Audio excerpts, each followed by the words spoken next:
Welcome back to the Cold War Bunker, where natural sunlight, foods with limited shelf life, and non-reinforced materials are not welcome. Welcome to the first debrief episode. And yes, in this introduction, I'm going to see how many times I can say the word welcome. So we're here. We're going to cue the music, start the timer. We'll be right back. H minus 10 seconds. 9, 8, 7, 6, 5, 4, 3, 2, 1.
All right, back here in the Cold War Bunker, one of the few, the limited few, select few, who know the location of the Cold War Bunker, my friend Aaron Baldwin. Good to have you with us. Thank you for inviting me, Ben. I appreciate it. Yes, and we have the unseen, unheard producer. His spy name is yet to be determined, but he is running the ones and twos for us today. We will just say thank you to the mystery guest. Thank you, mystery producer. As Dan Carlin would say, if there even is a Ben, his producer. So Doomsday Clock. That's been our first couple episodes. One of the things that questions that I anticipated getting and did indeed receive a few inquiries as to why start with the Doomsday Clock. Sure. You've got at minimum 4 decades plus a few years of Cold War history that you can look over. If you subscribe to the same theory that I do, we're still in a form of the Cold War. It never really ceased. But out of all of the history, out of all the events, why the Doomsday Clock? And I really wanted something to encapsulate what I felt like those decades, that era really meant. Something that was somewhat tangible, but yet still clouded in mystery, that was right out in front of our face, but yet understood by so few, and really full of propaganda and rhetoric. Of course. Which was just so, I think if you could clump a definition to the Cold War times, that's what the Doomsday Clock kind of represents. So just brief history, and if you haven't, watched episodes 1 and 2, so there's 12 of you that's swinging hard that have seen both episodes now. Go back, watch those before you watch this debrief, because it's probably going to be a little less confusing because you'll only have one buffoon talking at that point instead of two doing a debrief episode here. So the Doomsday Clock, founded by the Bulletin of Atomic Scientists. The clock started in 1947. Right. So the Bulletin of Atomic Scientists began in 1945, post-World War II. Of course. There was a group that was really concerned about the advancements and the developments and the usage of the atomic bomb, nuclear weaponry, which, with good reason, right? We as America, we dropped 2 of them, and who knows what in the world that the Germans, the Nazi party was truly working on to develop, and who knows what we have been, during those times. So they put together a newsletter that would go out each month from 1945 to 47. In 1947, there was a shifting that was made away from the newsletter into a published magazine. Right. So there was some money consideration behind that. So they wanted to change things up, get something that was a little bit more eye-catching on the newsstands. Of course. Myrtle Langsdorff, wife of Alexander Langsdorff, who was one of the scientists who worked on the Manhattan Project in the Chicago area laboratories. She designed. They were originally going to use the atomic number for uranium. Okay. And they realized that really wasn't going to catch anybody's eyes, turn anybody's heads. So You're saying not everybody knows the atomic number of uranium right off the bat? I think that there would maybe be three of us in here who don't know the atomic number for uranium right off the bat. But she developed something that she thought would be a little bit more aesthetically pleasing, and it was a clock. Of course. With the last 15 minutes, only a quarter of the clock. And she set it at that. And thus, the Doomsday Clock began. And initially, it started as just an indicator of man's ultimate, demise as for the advancements in nuclear technology. And we'll get to that, but it's advanced and other factors are now playing into that. But in episode 1, we took a look at the global and the political impacts and events that kind of shaped the clock. And it was out of the two, it was the more meaty episode because there's far more things going on with the Doomsday Clock from a political standpoint. A lot of intricacies there. A lot of moving parts. Right. So to Intricacy. say. That's a good word. It's a diplomatic word that you just used Absolutely. right there. So I would be interested in as someone who's consumed the videos, just, witnessed those and viewed them. What were your initial thoughts and kind of takeaways from episode 1? Well, I think you can't overwhelm yourself with the political side of it because it is so multifaceted. I think there's an old saying, and I'm not sure who to coin it to, but I think politically about monetary spending. And I heard someone say one time, show me your budget and I'll show you your priorities. And you mentioned several times about the arms race that accompanied this time period and just the obscene amount of monetary investment in how are we going to better annihilate one another is a fascinating thing to try to wrap your mind around. And when you have the two living, or how do you say this, existing world powers that come out of World War II that are squared off from day one. I mean, I think that, we hear the words 45, 47, and a lot of the folks that are, none of us were alive at that time period. We don't know what it was like. But I mean, like, the war didn't just end. Right. You have the whole Berlin situation. You have the whole East-West German situation. You have the building of the Berlin Wall that happens pretty rapidly right there in that time period. This is a standoff that begins post World War II, which is coming off a post World War I era that wasn't ever called World War I. It was called the Great War, or the war to end all wars. Yeah. And that's the thing that. It's just how many ways can humanity find to annihilate itself? And then you have the superpowers that are squared off at the end of that. I just think it's a fascinating thing that then the world starts to just rapidly descend into this madness because of the sheer power of the weaponry that was exposed when the atomic bombs were dropped. I don't think, even Truman, Oppenheimer's famous quote. I don't think that any of those guys that were wrapped up in the Manhattan Project and then the inevitability of the two bombs being dropped, I don't think that they were ready for the devastation and the cultural impact that came from that, the fear. Because when you see it in an empty desert space, you can visualize in your brain, you can even build fake cities in that empty desert space. But when you see the devastation that impacts humanity and culture, and not just culture like here where we are, that's short by length of time. You're talking thousands of year culture eradicated in seconds. Yeah. Rubble, lives completely ended, vaporized. I don't know that our brains had the capacity to grasp that, Now, you and I grew up in a time period where that was in your brain from the time you started school. I loved how you referenced grab your books and run to the hallways or get under your desk. Let's have a drill. But like, that's legit. Like, I remember being in first grade and literally grabbing my books and getting them over my head under a desk in prep for a bomb drill. Yeah. And, you know, having grown up in that as being part of our world, I don't know that anybody in 1945, 46, 47, in that time period, 44 even, prior to it, was ready for what it actually looked like when it was unleashed on the human race.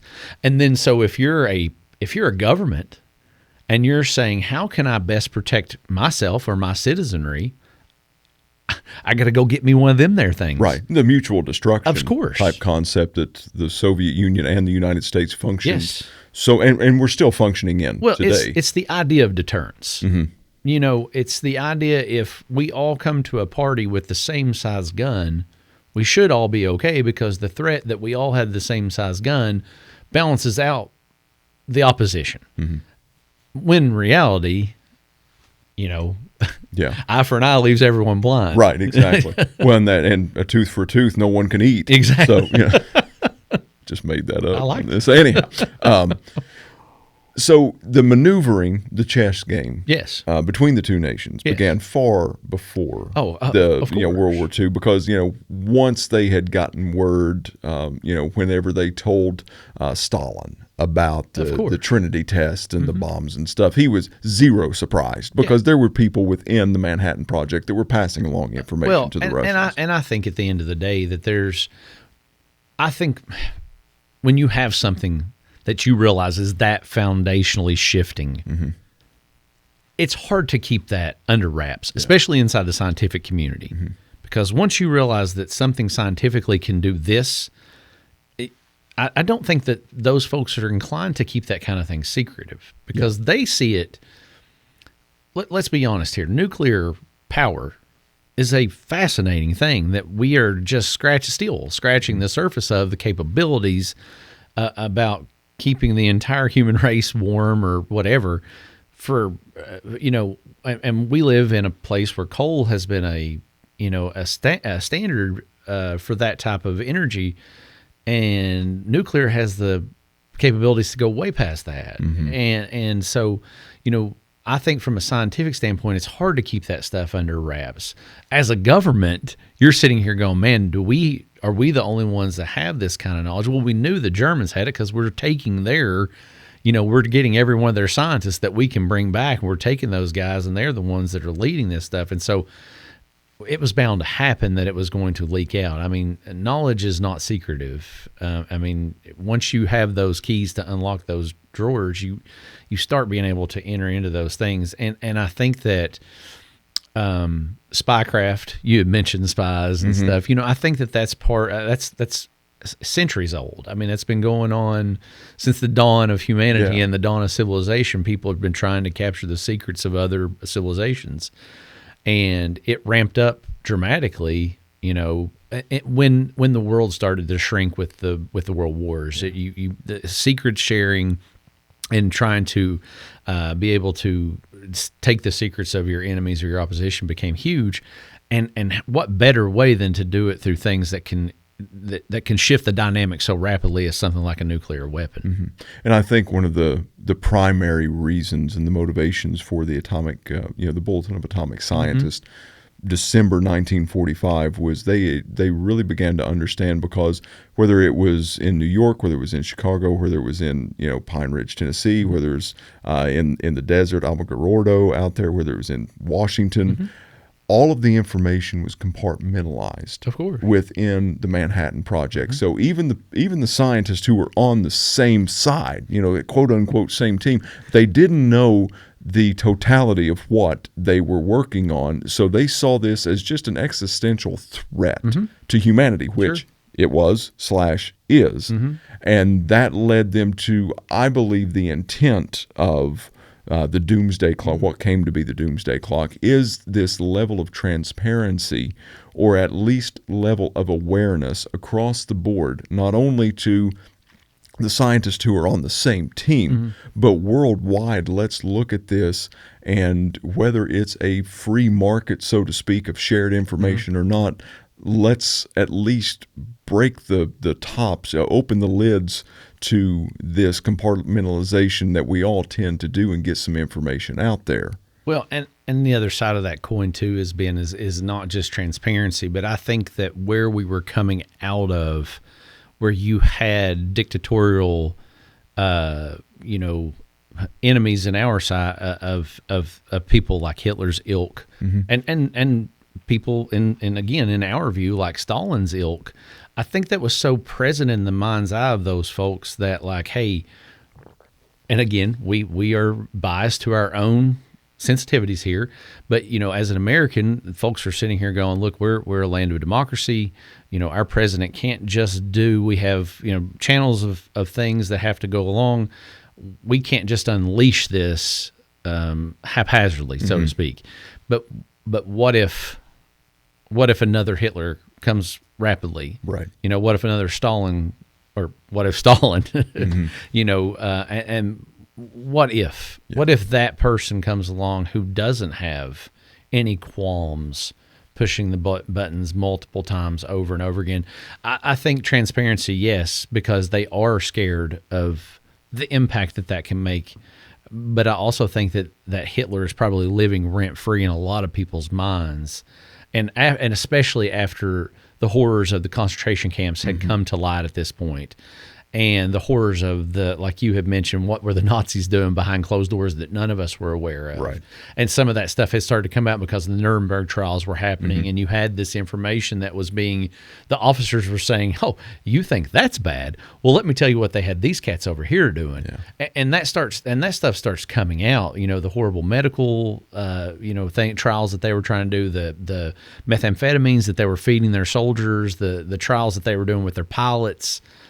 And I think maybe, too, it wasn't just a necessary idea of transparency, but it's a necessary idea of we can't let another Hitler come along and have something like this in their grasp. So it's not just informing the public. It's also maybe like, hey, you have to think that we have to be aware of it for ourselves, because the next time a random Central European country has a stiff-fisted dictatorial personality that rises to power that the entire nation decides to follow along with, do we want them to have 150 of these things that they can launch at a whim?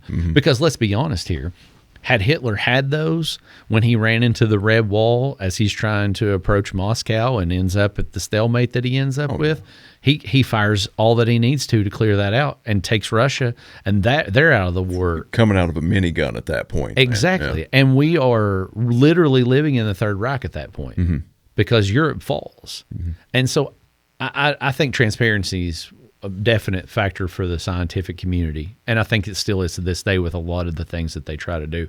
But I also think that fear of someone like Hitler ever arising again with a nuclear armament behind them probably had something to do with that time period of, we need to get this out as quick as possible to inform the public that you're not going to be dealing with Harry Truman every time. Yeah, I think a couple of the as we look at the times, because they set it every year. They release it in January of each year, the updated time. I think some of the more intriguing times for me from that first episode was the clock setting from 1963.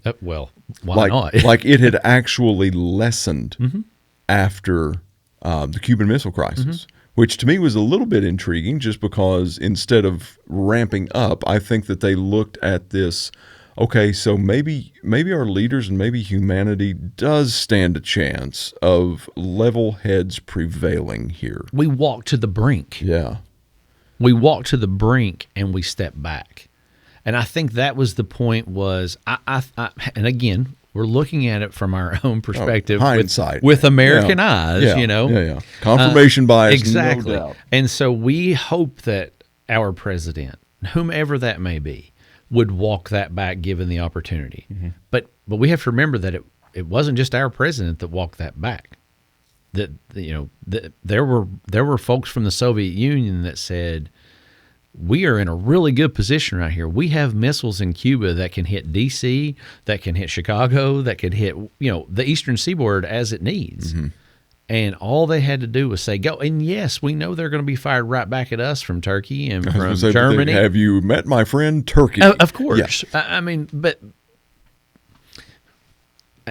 I think the problem with that, though, is that, we don't realize what a precarious place that we're in when we don't think about the identity of how Russia sees itself as this world power, as this bear. We see them oftentimes as a lesser than, and they don't. They see themselves as an equal. And sometimes when you put somebody as a lesser than in your own mind, you underestimate their capabilities. It becomes the little brother concept. And I didn't want to bring UK U of L into this, but exactly. I mean, it's, L's down, it's so. I didn't want to do that, but that's exactly where my mind went to, was an athletic, example of that. You can't underestimate your opponent simply because you have a lesser view of them than what they have of themselves. We don't see Russia or the Soviet Union as civilized as we are. We don't see them as technologically as advanced we are, but there are other capabilities that they have, and the wherewithal to live in some of the places in Siberia and other areas of remote that I would never want to go to. The Arctic tundra type places, and they have burgeoning cities in those type places. I think there's a resolve, and we also forget that there's thousands of years of history, that a cultural impact that they have that we don't and we can't mimic. They're a unified people. They're homogenous people. They have multiple cultures and multiple religions, but they have a unification that we have not had for a sustained period of time. Yeah. Shared culture, shared past, shared history, that creates a formidable opponent.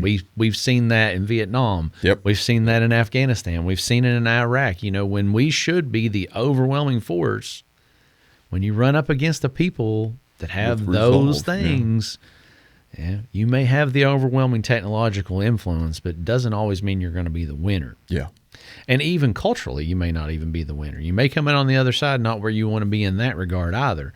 And so, I think when we walked to the brink and we looked each other eye to eye and both parties backed down, I think for that community, the scientific community, to see that and to not see the escalation, because we have to remember, too, that Kennedy was a wobbly president at that point in time.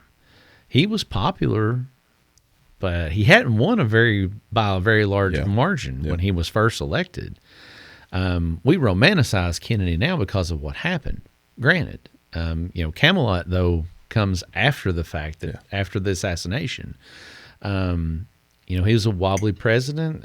It was a contentious race. He was going to be running against Nixon again. It would have been so easy for him to pull the trigger and look like a hawk, because everybody doubted that he would ever be hawkish. Yeah. And definitely would have been great for the Soviet Union to push that button, because nobody in the world would have expected it. And, I think that it's very interesting how close that 13 Days is a great movie. I hope all the people if you've never done any research or even cursory research into the Cuban Missile Crisis, I very much recommend you do so. Which kind of, speaking of hawkish, that leads me to the next kind of moment on the clock. 1991. 1990, Mr. Gorbachev tear down this wall. So we see one point that might be the most impactful moment that I remember from my childhood. Like as a child, you try to recall memories. I remember the Reds winning the World Series, Todd Benzinger catching the ball in foul territory. I remember unfortunately the Leitner shot. Dude. I know. Dude. Again, got to go to sports memories here. I kind of remember the Bengals being in the Super Bowl against the 49ers, and I vaguely remember some. You remember when the Cubs won the World Series in 2016? I do remember that, unfortunately. Just curious. I remember Bartman. Ooh. Yeah, sorry. But no, I mean, like, that is one of those memories. Like, I remember my dad, because my dad's not like he's a political person. He's very astute with that, but like, it is what it is. He was never going to involve me. Sports was our thing. But I definitely remember my dad kind of grabbing me and taking me to his bedroom where the TV was on and saying, me and my sister, you got to watch this. Yeah. This is a huge deal. Yeah. And for a kid like my dad who grew up, that was the thing. Like the generation prior to him had fought in World War II. His war was Vietnam. My dad didn't serve, but that was his generation's war. But they'd grown up with those World War II veterans being their parents, their aunts and uncles, those folks in their lives. That wall was like the definition of their world. And for it to fall. Yeah. It's massive. And for it to fall the way it did. Yeah. With the crumbling of the Soviet Union.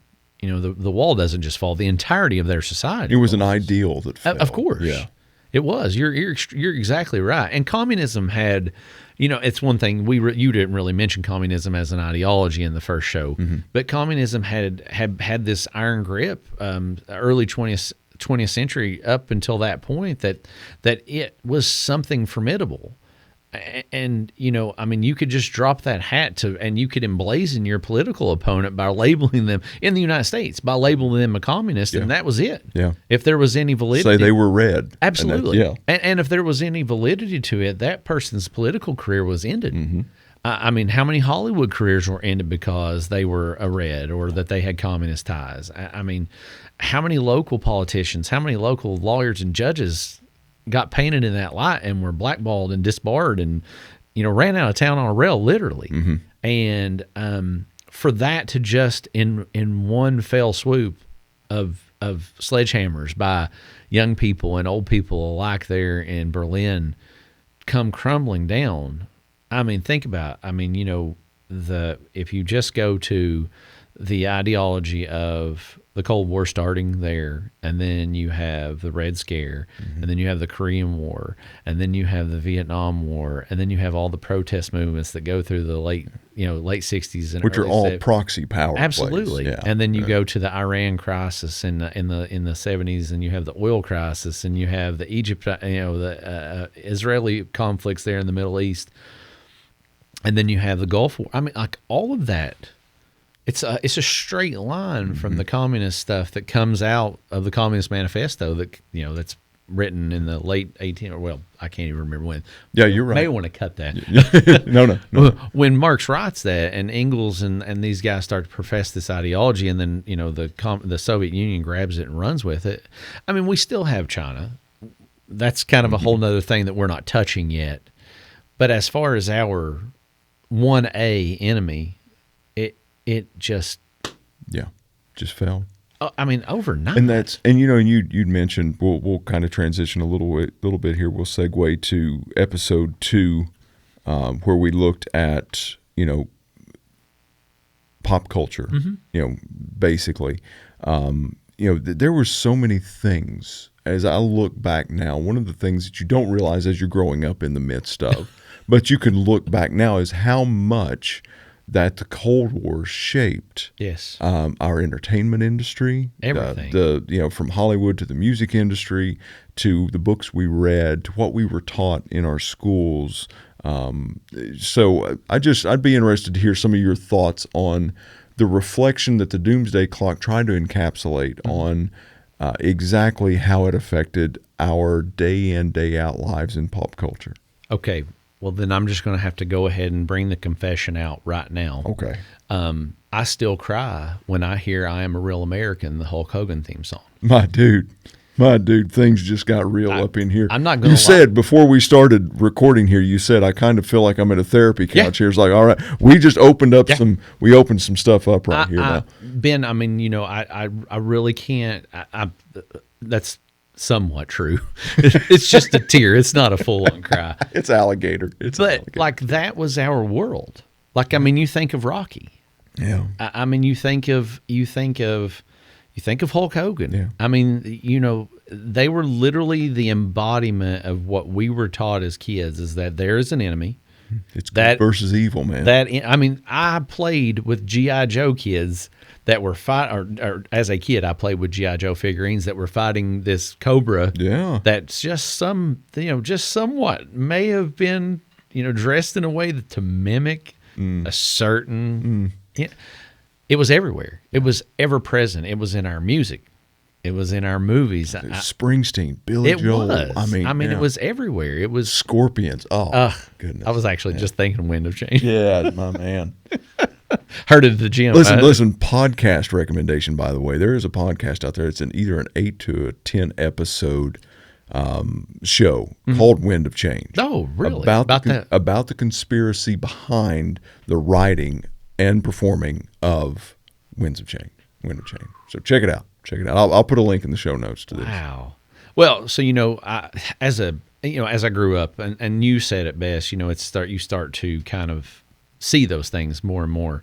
Some of the things that really changed. I'm a recovering social studies teacher, so I got very blessed to end up in the social studies department that I ended up in. I was surrounded by great professors that really challenged me to go and find and seek and steered me in directions. But one of the things that really led me on my journey, because I'm also a recovering librarian, I love to read, and where that went for me. But one of the books that I read was Catch-22, and that's a World War II encapsulating book. There, it's all about that. But it was the first time that I had ever seen war painted in a bad light. Does that make sense? Yeah. Because when we grew up, it was there was kind of like that overarching thing that, maybe I would join the military. Yeah. Even though I had no aspirations of that, Top Gun was my favorite movie as a kid. And all I wanted to be was an F-16 fighter pilot. And so I think that was always kind of there, but it was always in this shiny light. Yeah, I mean, because before the Iraqi conflict, it was really, we got what our concept of war was from the media, from the newspaper, from the reports. And it was really during the Iraq war in the early 90s that we had not only boots on the ground, but we had cameras on the ground. We had journalists on the ground that were reporting real time and showing footage. So we get this new vision, a picture of what war is. And we're, again, in that same mold of World War II, where we're selling it to the public as a liberating force. We're going in to do something good for people who can't do something good for themselves. Whether that was true or not, that's what you and I, young children are hearing and seeing on the television. We see the American flags being waved. We see the tanks going across the desert sands there in Iraq with the American flags. We don't see a lot of shots being taken. We see it as the conquering heroes coming to save the day, which again is the Hulk Hogan, it's the Rocky, it's the G.I. Joe.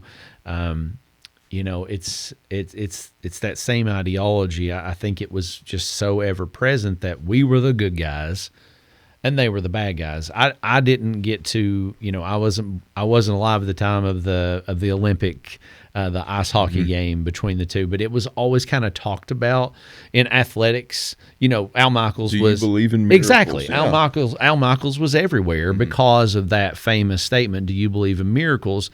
And it's one of those flashbacks that was shown so often that whether you were alive or not, you had context of that moment. And so there were, and again, being a young person that I was during the early 80s, Russia was at its decline. Yes. I keep calling it, I'm so sorry. I need to say the Soviet Union. USSR. Clean that up in post. There's no post here, man. It gets posted. Oh, okay, That's sorry. Yeah. But, the Soviet Union was in its decline. I don't think that anybody,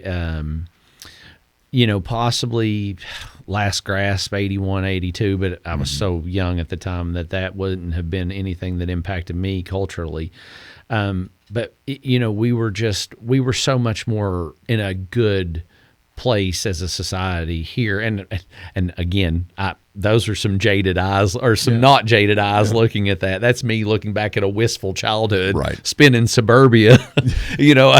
I can't speak for other people in 81, 82. It might not have been so hunky-dory, but, for me, it was a great time. But I don't know that it was the same in the Soviet Union. And that's what we saw in the world that we were presented through the media, through the things that we saw coming out of there. I remember seeing, and it was probably post Berlin Wall falling, but like the West Berliners, East Berliners getting Coke and getting Pepsi and like just, for the first, obviously see them hugging their families. That was the moving part, but it was after the fact. It was after the the commercialization stuff moved over there. The stuff that we took for granted on a daily basis, McDonald's, and these people were just crying because they're holding a Coca-Cola. They were holding, I can't remember the album. I want to say it was a Kiss album, but I remember that vividly, and they were like holding the Kiss album up, like, yes, I finally hit the. It'd be Carrick Dyer. Yeah, there. That's how that would happen. But I think that culturally is the stuff that really stands out to me. Back to Catch-22 and the older stuff, I think that Dr. Strangelove has had such an impact on me. If you've never seen that movie, that's one of those that you've got to go. I think that just elicits so much of that post-apocalyptic World War II ending. Take a deep breath, and we're right back in it. Yeah. That fear mongering of that, the nuclear stuff back again. But that is so embodied in the standoff between the two powers. But yeah, I mean, you could talk about all the different movies and films, and I would always come back to Top Gun. I think that's the foundational for me childhood. That Tom Cruise was who I wanted. I mean, like that was. Yeah. I'm hoping that at some point this channel can morph into doing some watch along things of some of the more Cold War driven. Oh yeah, that would be fantastic. Pop culture things. Anything from like an overall takeaway regarding the Doomsday Clock as you watch these episodes, because you were aware of the Doomsday Clock before. Absolutely. The episodes. I'm under no delusion that I am being revelatory here on different things, but maybe something that stood out to you, or something that you didn't know that maybe was a little bit impactful from either of the episodes. Well, I thought it was really neat that they have taken climate change into account now. Yes, I think 2007. That's not. I mean, again, you hate to think that the Cold War ending was the end, because it's not. And with so many more countries receiving nuclear capabilities seemingly yearly, it seems to be even more, and especially with the North Korea stuff that hangs over the heads now with their issues with South Korea and Japan and China, and just a lot of stuff going on in the Pacific that will eventually affect us. Absolutely. And has already affected us. But I thought it was really neat that they had pulled climate change into that.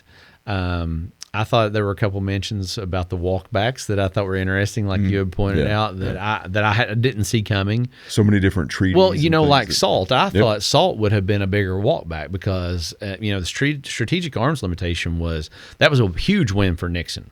That was a huge political win. I think we look at Nixon because of Watergate, and we think bad politician. Nixon was a phenomenal politician.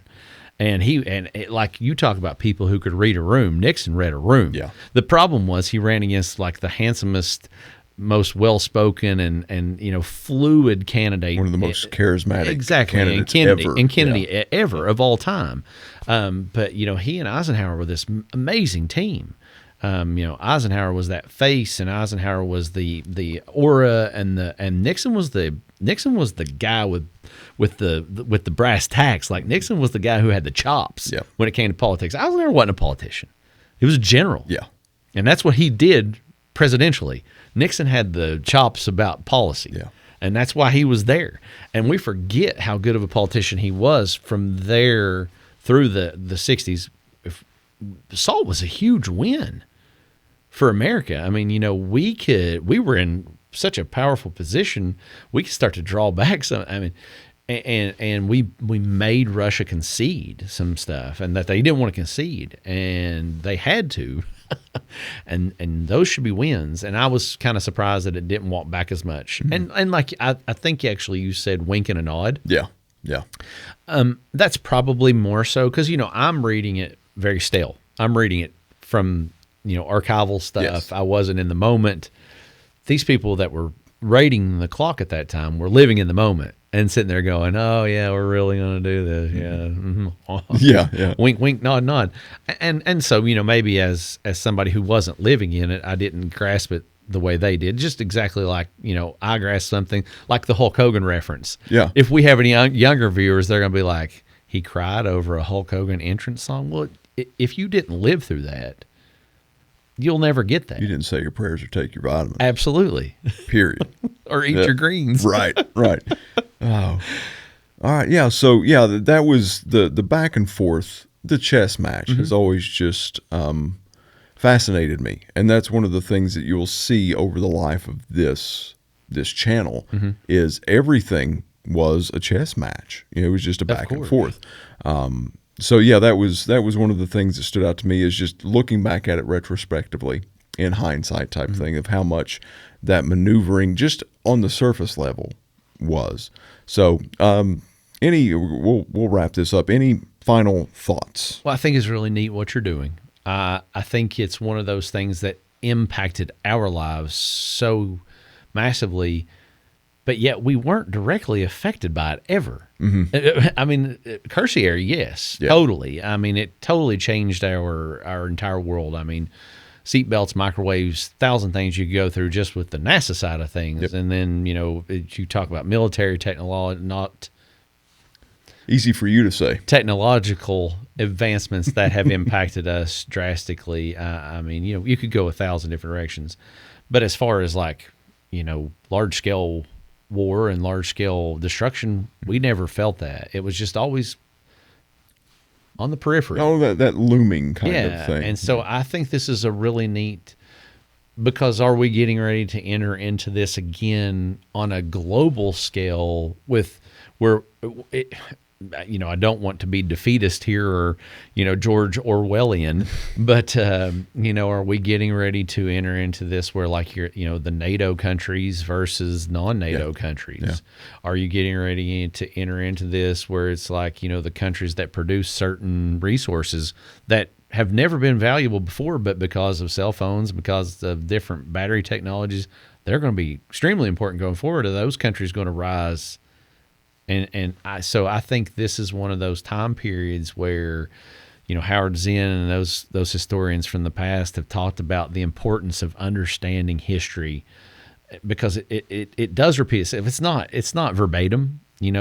Adolf Hitler is not, but there's going to be someone else. Yeah, absolutely. And it won't be there, but it'll be somewhere else. And so I think this is vastly important for maybe younger viewers or even older viewers to now. Maybe they reach out to you and say, I'd love to come on and talk about my experience, because I was a 17-year-old kid when the Berlin Wall was built. Let me tell you what it was like to be a 17-year-old kid feeling like I'm going to Berlin at any time and I'm going to stand across this red soldier who at the drop of a hat, or I'm a Korean War vet, and let me tell you what it was like to stand on that parallel. Right. Yeah. In the mix of that proxy. All over an ideology. Yep. Yep. And I think that's what's so interesting about this time period. I mentioned earlier World War II were liberators. In Iraq, we try to sell that liberation aspect to the world. But man, from post-World War II through, we'll give them the Iraq War to pre-Iraq War. It was warfare based on a political ideology. Yeah. And I think that's such a weird thing to where it's just thoughts and ideas. The Truman Doctrine was a real thing. We literally fought wars because of the creeping communist threat. Yep. And I mean, that to me is so fascinating that, hundreds of thousands, millions of young men and women went, and lots of them never came back simply because of disagreements politically. And ideals. Yeah. All right. Well, guys, thank you for joining us for this episode. Listen, we'd love to hear your comments, questions, takeaways from the Doomsday Clock. Just type those down below. We'd love to hear from you. We'll get back with you. Critiques, criticisms. Aaron will take all of those. He'll be glad to take all of those. But no, we do thank you for joining us for this episode. Our next series is coming up. Project Azorian, 1968, a Russian Gulf class 2 submarine, nuclear ballistic submarine, launched, went missing in the North Pacific, 1968 to 1974. One of the most Cold War-esque spy and espionage endeavors took place, known as Project Azorian. So we'll take the next couple episodes and we'll detail that, learn about that a little bit. Absolutely fascinating. Cloak and Dagger, man. I'm excited for Cloak that and one. Dagger. All that right. Sounds awesome. Yeah.